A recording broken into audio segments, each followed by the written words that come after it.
Okay, we've installed the input system. I don't need the package manager window now. I'm going to close that. You might notice I'm working with a temporary one. That's because when I'm doing these videos sometimes I want to work with a copy, so if I mess it up I don't mess up the real project. And then if I do, I just copy the real project back and start over. So anyway, we're going to download the starter kits. And I'm going to click on the starter kit. It'll come up with something like this, which you download. And you'll hit the save button. If you already have a copy, you'll get this. If not, you'll just download it again. And then you go back to the PowerPoint and you download the second one. And you'll get something like this. The date might be different on these, but so you'll get the latest version that's available whenever you do it. I'll hit save, and again, I already had it, so it said I already had it. All right, now let's go back to Unity. Now we're going to install the starter kit and the movement kit. They're separate because I sell the movement kit. You get it free as part of this class, but it's sold separately, and so I didn't want to try to mix them up and then I'd have to keep track of the same files in two different things. So they're separate. So we're going to go to Assets, Import Package, Custom Package, and we're going to import the newest starter kit. And it's going to take a few seconds.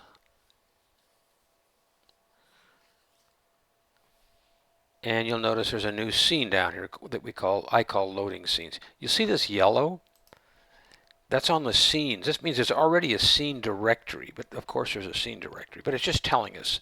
And so that'll happen if we already have one of the files. Sometimes if we re-import a package again, we'll see some yellows. You just look at them and go, yeah, I already have that. Not a big deal. So we already have the scene folder, so in the project folder, so it's no big deal. So we're going to import that. And that was quick. If we look in scenes now, we have the loading scene, which I'll double click on, and we have the sample scene. And it's, of course, thinking. Okay, so while we're in the loading scene, you can't, if I were to double click on the sample scene and try to delete it, it says that I deleted it, but it doesn't do it because you can't delete where you're at. I think that's a bug, but that's what, I think it should just say, sorry, you're here, you can't do that, but instead it pretends it did. So double click on the loading scene to make sure it's the current one, then right click on sample scene and delete it. We don't need that anymore. That was just the default one when you create a new project. Alright, so we've got a player in here. He won't move because we haven't installed the movement stuff. We've got a sample world that we're going to change into your fancy artistic image that you have. And now we're going to asset import package, custom package, and now we're going to install the movement kit we just downloaded. And this is evolving, right? So it may be slightly different by the time you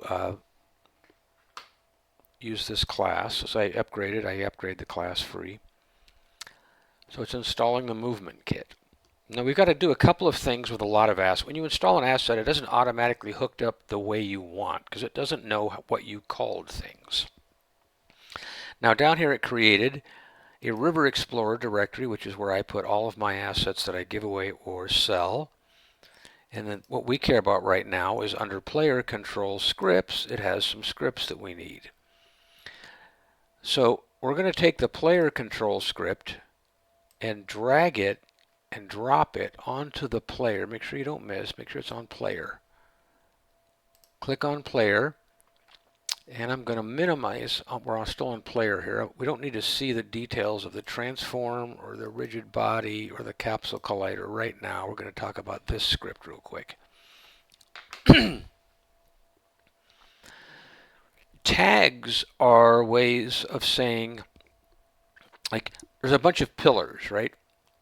So I can tag all of the pillars as pillars, and then I can reference them by the tag name rather than referencing them by pillar number 1, pillar number 2, pillar number 3, and so on. I can just say pillars.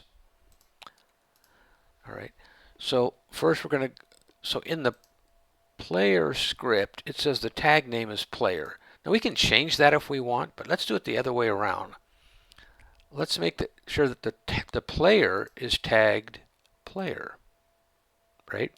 So now we can say whatever you call the player, because you can change this. You know, I could change the player to be finish and type finish in here.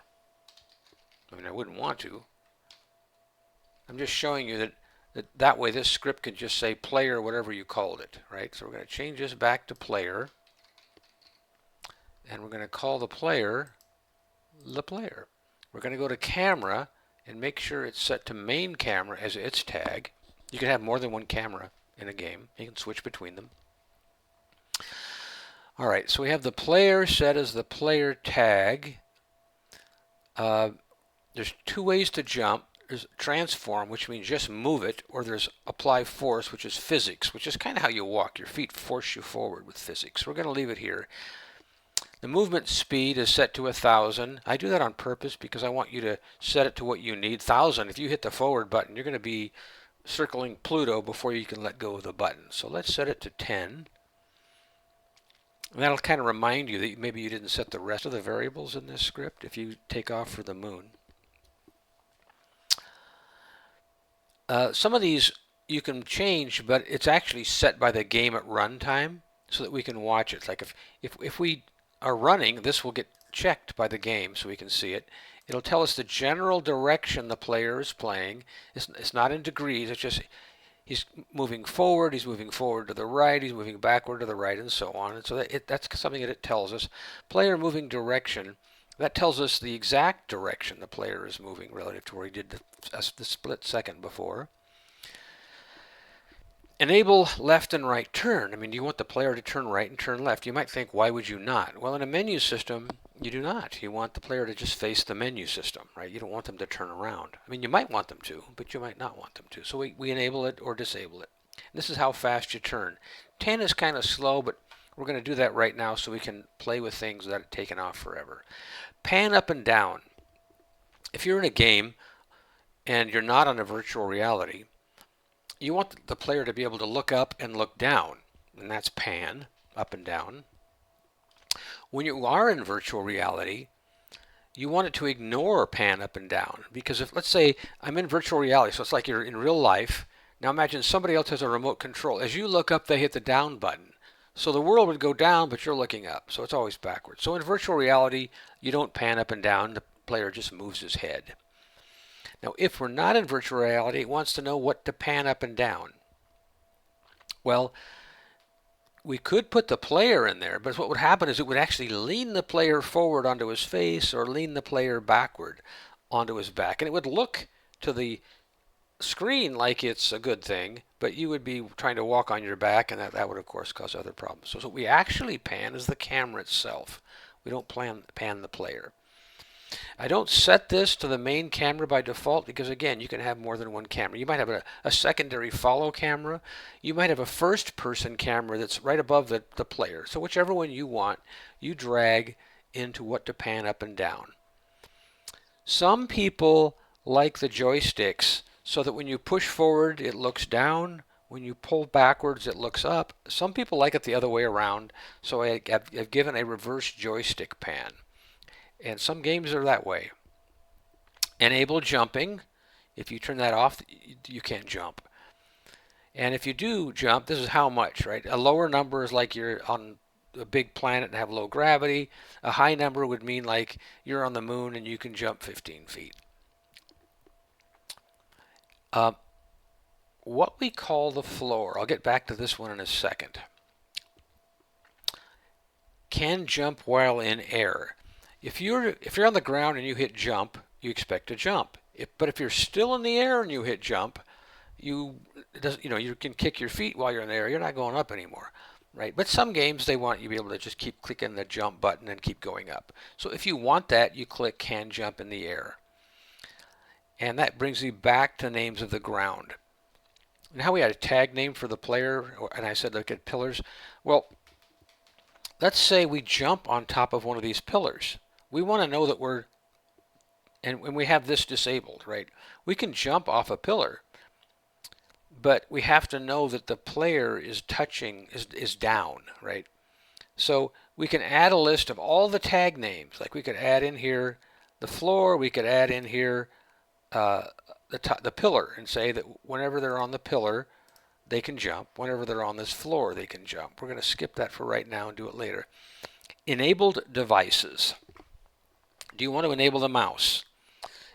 During game development, I disabled it because you can always enable it because it allows me to move the mouse around while developing it without moving the screen down here. Like if I click enable mouse and I click in here, right, if it was tied to the player, and the game was running, this would be moving every time I move the mouse over to here or up to here. So I disable it. In final release, you'll enable the mouse. Same with the keyboard. If you want to be able to use the keyboard, enable it. If not, turn it off. Gamepad. This is the Xbox controller or other controllers that are recognized by Unity. In the input system, as we described, you don't have to care whether they're using an Xbox controller or some fancy schmancy whatever controller. If it works with the Unity input system, you can disable and enable it here without ever knowing what kind of device it is. Extended reality. Now I have it tied to the Oculus controllers.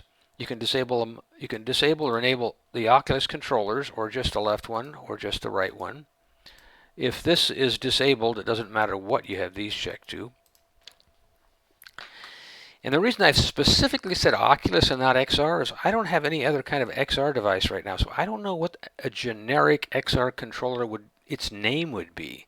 So I've just kind of have it on the Oculus. Now up here in the general direction, it's every 15 degrees. Now if you change this, it's not going to change it up here, but it'll change some other things, like how often it notifies that the player is changed. And that doesn't matter right now, but if we get into animation where the player has, arms and legs, and you want them to look like they're turning right or turning left, by default the animation controller, which we haven't looked at yet, it is here, but we haven't looked at it, is set so that it detects every 15 degrees. So if you only turn 3 degrees, it doesn't tell the animation controller to change. I mean, it still thinks you're going in the last to the right look or whatever. Gamepad dead zone, we know what that is. All the different controllers and stuff have, the Oculus controllers and the Xbox controller have different ways of setting the dead zone. So I said I don't want to have different ways, I want one way. I found that the Unity input system it does have a dead zone adjustment, but it doesn't work like you and I would think it does. So I've added that here. So if the XR controller, and XR stands for extended reality, which is another way of saying virtual reality, but in gaming they call it XR, not VR. So if the XR controller moves less than this amount, or the gamepad or Xbox and the Oculus controller, whatever, moves less than this amount, pretend it didn't move at all. That's the dead zone range. Now, talking about animation again, let's say the player's walking and you stop, right? Now, in traditional gaming on Unity, you have to recognize that in the player control script and change from the walking animation to the player animation. Well, I automate that. So here I can say, if the player hasn't moved in 1 second, move automatically to whatever the idle one is. And you can change that to 0.1 or whatever, but by default it's set to 1. And your animation may vary, and you'll want to play with this number. And you'll find a lot of scripts online for animation for doing this kind of thing, but they make you do a lot of programming. It's not built into the player control. So I think we're giving you something here that is very valuable, at least worth $5 or whatever I'm going to sell it for on the Oculus store. So anyway, we've changed a couple of things, so let's hit File, Save. We've set the main camera as to what to pan up and down. We set the player tag to match whatever the player's tag is. We're on player, its tag name. We're going to ignore the ground right now. That's covered in a different lesson. We've set the turn speed to not be go to outer, or I'm sorry, the movement speed not to be go to outer space. Where I've enabled moving, player is running, uh, is, is something it tells us. Might as well turn that off. We can turn left and right. We can pan up and down. We're not in VR right now, so this doesn't matter. We're not going to reverse the joysticks. You can if you want. If you like your joysticks the other way, feel free to click that button. It won't affect the game whatsoever. That's what it was designed to do. We're not going to carry about into this right now. And you can enable this, but I think you'll find it frustrating that the game, while you're designing the game, is moving the mouse and the player at the same time. So, anyway, I'll show you what that does later. Well, actually, I'll show you now. Let's click Enable Mouse and then go up here and hit the play button.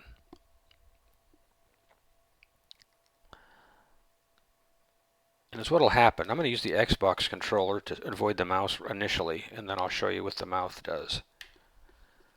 Okay, when the game's, oh, I didn't hit start for some reason. When the game starts, it always does this when you're in the editor. The player is falling, the ball is bouncing, right? And I can pan up and down. I can look left and right. But it's moving the darn mouse. It's driving me nuts, right? So I turn off enable mouse control because they're fighting with each other. Now with the Xbox controller, I can go left and right, up, move forward, clobber this thing, right? Same with the keyboard controls. The mouse, I'm moving it around in the Unity editor, but it's not affecting the game. WASD works. I can pan up and down with the arrow keys. Everything works as expected. So while we're in here, I'm going to clobber that cube. Okay, it's going to go off flying. The reason the cube is not falling is there's a way to turn gravity off for a device, and I've turned gravity off on the cube. Okay, so I'm going to turn backwards because this is something I just do. I'm turning around backwards. I'm turning slowly. I'm just going to back off the world. In a real game, you'll have walls or barriers or whatever, right?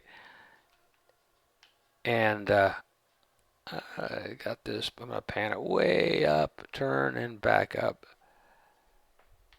And fall off the world. Well, I really need to change the settings to be faster. I want them slow so that you know what you're doing. And I'm going to back off the world while panning up. And we do that. Okay, and that'll happen in this game while you're practicing. Before we make the game, we're going to make some barriers around here so that doesn't happen. File, save. Okay, so you have the starter kit installed. You have the starter movement kit installed, and that's going to end this video.